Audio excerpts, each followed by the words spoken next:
Donc Codico, c'est une association qu'on aime particulièrement. On a un partenariat depuis 3 ans avec Codico et c'est un partenariat qui nous permet de mobiliser des collaborateurs dans différentes régions.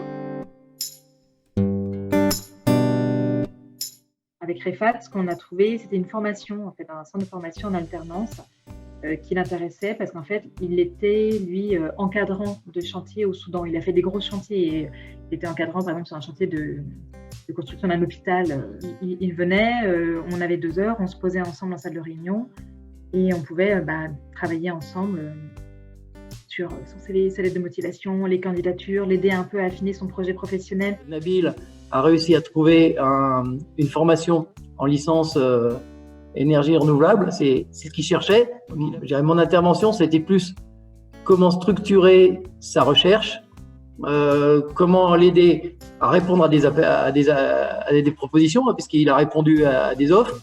Moi également, lui transmettre des noms de personnes qui pouvaient être dans le même environnement. Donc on a pas mal échangé là-dessus.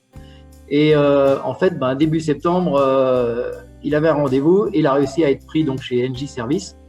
Donc il a démarré là mi-septembre et la formation et l'alternance en même temps. Je l'ai rappelé, derrière ça se passe très bien.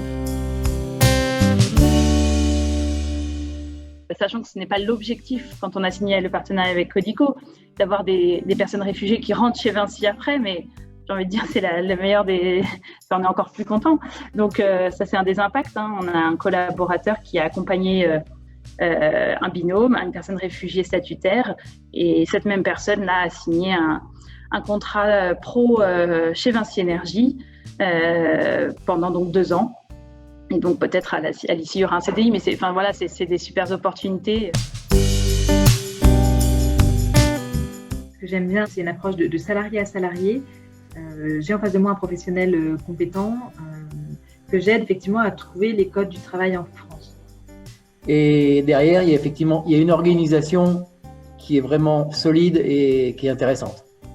C'est pas au moment où on est en pleine crise que nos valeurs doivent s'arrêter. Au contraire, c'est au moment où on est en plein dedans qu'elles doivent encore plus vivre.